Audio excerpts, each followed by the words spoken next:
សម័យនេះពិភពលោកដើរលឿនខ្លាំងមែនទែនចំពោះប្រទេសកម្ពុជាយើងអ្វីត្បិតតែយើងកំពុងអភិវឌ្ឍបើយើងងាកទៅមើលប្រទេសដទៃវិញគឺគេដើរលឿនមែនទែនតាក់ទងពីបច្ចេកវិទ្យាតាក់ទងពីចំណេះដឹងតាក់ទងពីការធ្វើ research ស្រាវជ្រាវផ្សេងៗហ្នឹងគឺប្រជាជនគេហាក់បីដូចជាមានចំណេះដឹងជ្រៅហើយគេគិតឃើញវែងឆ្ងាយខ្លាំងមែនទែននៅឡើយប្រទេសយើងភាគច្រើនយើងរៀនតែពីអ្វីដែលគេដាក់មកយើងរៀនឬមួយក៏គេរកឃើញហ្នឹងយើង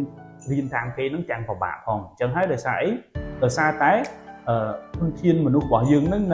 នៅមានកម្រិតបាទយើងអត់សូវចូលចិត្តអានសភៅយើងអត់សូវចូលចិត្តស្រាវជ្រាវយើងអត់សូវចូលចិត្តរៀនអ្វីដែលថ្មីណាអញ្ចឹងហើយទើបពួកយើងហ្នឹងដឹងអ្វីជាច្រើនដែលពិភពលោករកឃើញហ្នឹងគឺដឹងក្រោយគេរហូតហើយភាគច្រើនគឺយើងរៀនតាមតែគេហ្នឹងរៀនទាំងមិនទាន់ផងអញ្ចឹងដើម្បីឲ្យប្រទេសយើងសម្បូរទៅដោយធនធានមនុស្សបកកែអាចបង្កើតរបស់របរអីមួយសម្រាប់ពិភពលោកប្រើប្រាស់បានអាចរកឃើញអ្វីមួយបានអាចអភិវឌ្ឍបច្ចេកវិទ្យាកាន់តែទំនើបកាន់តែជឿនលឿនបានហ្នឹងខ្ញុំសង្ឃឹមថាបងប្អូនដែលមើលវីដេអូនេះនឹងកែប្រែផ្នត់គំនិតហើយអភិវឌ្ឍខ្លួនទៅតាមអ្វីដែលខ្ញុំលើកទឹកចិត្តណាគឺបងប្អូនព្យាយាមអានសភៅឲ្យច្រើនបាទហើយស្រាវជ្រាវមើល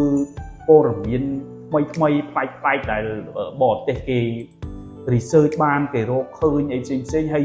អានសភៅវិទ្យាសាស្ត្រអានអត្ថបទអីផ្សេងដែលអ្នកក្រៅប្រទេសគេសរសេរឬមួយក៏គេធ្វើជាវីដេអូផ្សេងបងប្អូនមើលឲ្យបានច្រើនអានឲ្យបានច្រើនបើយើងអត់មានលទ្ធភាពដើរណាបើយើងមានលទ្ធភាពដើរយើងមានលទ្ធភាពទៅមើលប្រទេសខាងក្រៅអាហ្នឹងគឺយើងអាចយល់ស្វែងយល់ពីមនុស្សពីធនធានមនុស្សរបស់គេរៀនអីខ្លះគេធ្វើអីខ្លះបានគេប្រកែម្លេះអញ្ចឹងយើងនេះបើយើងអត់ទាន់មានលទ្ធភាពទៅក្រៅអានឲ្យច្រើនបាទមើលឲ្យច្រើនមើលវីដេអូបាទអានអត្ថបទផ្សេងមើលព័ត៌មានផ្សេងតាក់ទងពីសភៅចំណេះដឹងច្រើនមែនទេនៅក្នុងសភៅបងប្អូនអាចអានសភៅបានខ្ញុំលើកទឹកចិត្តពីព្រោះអីនៅពេលដែលបងប្អូនអានសភៅច្រើនបានន័យថាបងប្អូនដូចគូសក្បាលរបស់អ្នកនិពន្ធអញ្ចឹងបាទយើងបើកគូសក្បាលរបស់អ្នកនិពន្ធម្នាក់ដែលគាត់និពន្ធហើយយើងយកមកស្រាវជ្រាវមើលមួយក្បាលយើងទទួលបានចំណេះដឹងច្រើនខ្ញុំចាំថាលោក Elon Musk បាទគាត់កាលពីគាត់នៅក្មេងគាត់ចូលចិត្តអានសភៅបែបវិទ្យាសាស្ត្របែបតាក់ទងពីខាង space បាទខាងភពអីផ្សេងហើយនឹងតាក់ទងពីវិទ្យាសាស្ត្រទំនើបអីផ្សេងហ្នឹងគឺគាត់ចូលចិត្តអានបាទគាត់ចូលចិត្តអានតាំងពីក្មេងអញ្ចឹងទៅធ្វើឲ្យគាត់បង្កើតរបស់របរបានអស្ចារ្យជាច្រើនក្រុមហ៊ុនសិតតែក្រុមហ៊ុនដែលមនុស្សធម្មតាគិតថាมันអាចទៅរួចតែគាត់អាចធ្វើបានទៅហើយដោយសារអីគាត់ទទួលចំណេះដឹងបាទគាត់ទទួលឥទ្ធិពលហ្នឹងឥទ្ធិពលចំណេះដឹងដែលគាត់បានរៀនបានអានហ្នឹងចេញពីសភៅមក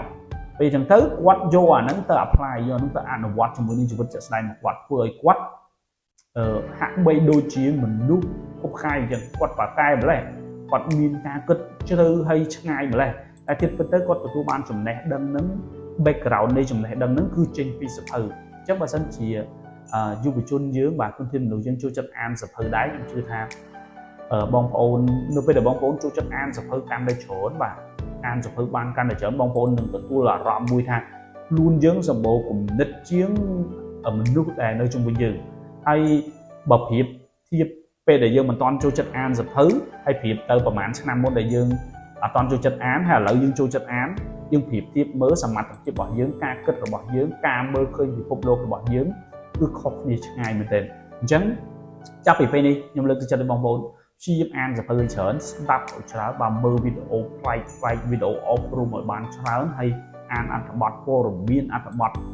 សេដ្ឋកិច្ចអត្ថបទអីផ្សេងដែលតាក់ទងពីបច្ចេកវិទ្យាទំនើប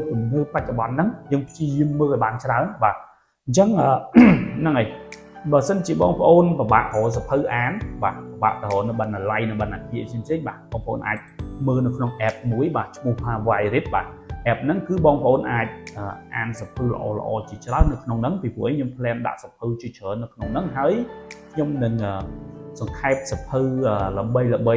ក្រៅប្រទេសមកយកមកដាក់ចូលនៅក្នុងហ្នឹងបងប្អូនអាចស្រាវជ្រាវមើលអាចអានមើលអាចស្ដាប់មើលនៅក្នុងហ្នឹងអញ្ចឹងនេះជាផ្នែកមួយដែលជួយឲ្យបងប្អូនពង្រឹងសមត្ថភាពអភិវឌ្ឍសមត្ថភាពហើយស្វែងយល់ពិភពលោកកាន់តែស៊ីជម្រៅបាទសូមអរគុណ